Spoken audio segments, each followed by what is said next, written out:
Hey, this is Joe with Anchor and Grit. Welcome to the new adventure, Chapter 1, the Oregon Edition.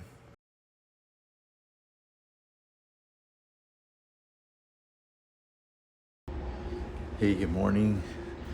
Day 8. Well, I'm not in Oregon today. I'm in Washington at my buddy's house. And God has just been doing some crazy good stuff. He's just been encouraging us along the way. It's been a huge blessing, and to just sit in good company of kingdom-minded, kingdom-hearted people to help kind of give you some additional perspective and just finding community in the physical sense, to kind of also help put language into what God is doing. They're actually a family that it's been kind of wild, crazy like we've been, and they've been living in Washington for a couple of years now and just doing what God has called them to do. And so it's kind of crazy that we cross paths because they're from the town where we're from, so which is wild that God would kind of give us just a little touch of home so far away.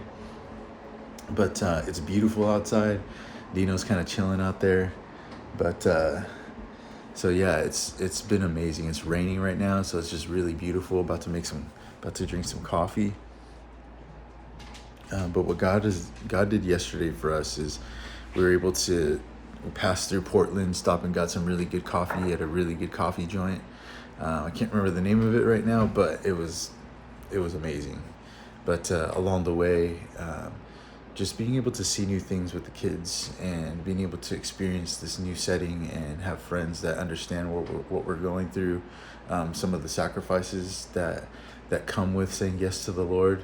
And it's not always like cloud nine, but it's also at the same time, it's the most liberating and the most beautiful feeling to say yes to God and have Him show you in real time that He is who He says He is. So a lot of people, we read the Bible and we think like, man, God, it must have been amazing to walk with Jesus at that time. And I've said that several times. I would love to be in that time to walk with Jesus. But right now we have His Spirit dwelling within us, and we get to see in real time that when we walk in faith, He is who He says He is. He shows up, He provides, He gives love, He gives clarity, He gives wisdom, He just all kinds of things that we don't expect. So to see that live, being played out right before my eyes, and the families and other people's family, and the surrounding area, my kids, and prayer time, like it's been a beautiful thing. So today's agenda is community, just hanging out, praying for each other, loving on each other, and being a support to one another. We're listening to some music last night, which was awesome. So we'll probably do some more of that. We're supposed to be doing a podcast, which is really cool. Get a little taste of the podcast feeling again. Dip our toes back in and give you a little shot. That's my guy right there. Dino, looking over the fire. It's raining outside, so it's beautiful. But, the missus just stepped out. She's getting ready to go for a walk, a rainy walk. It's raining, right? Yeah. Okay.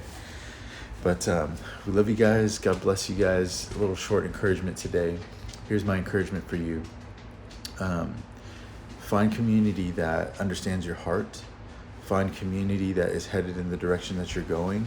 I'm not saying get rid of all your friends, but I'm saying that there's a difference between hanging out with friends and family that kind of feel you in a loving sense of just being around people that you love and that love you. But there's a difference between being in community with people that have the heart for the Lord that you have, and they're willing to be obedient to the Lord like you are, in a sense that also willing to sacrifice some things so that you guys can, we call it being in the trenches together, but it's important to have that community, somebody that can edify you, pray for you, build you up, lift you up, and you can do the same for them.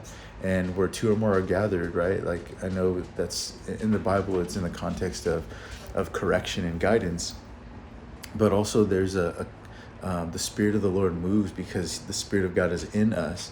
And when we're in community with like-hearted people, the Spirit of God begins to move. And when we're willing to give Him space, He'll manifest, and we'll be able to see again in real time that He is the comforter, that He is someone that is near the brokenhearted. And he also helps build these familial style, um, I guess, groups within us to be able to be an encouragement. And the Bible says that that it's good for us to go out 2 by 2, so when one brother is weak, the other can lift the other up. So it's nice to have that even when you're just feeling down, you're not feeling like yourself, you can get some prayer. And it, again, it's a special kind of community that understands the sacrifice, understands what God is calling you into. So my encouragement again is to find a community that will encourage you in your trajectory as you want to live out your faith. Because it's not always going to make sense. So you need people to understand that God's ways are above ours. He's beyond us. He doesn't think the way we think, to help us realign ourselves in our hearts with the will of God. So God bless you guys. I pray that you have an amazing day. Go out and be the hands and feet of Jesus. Be encouraged.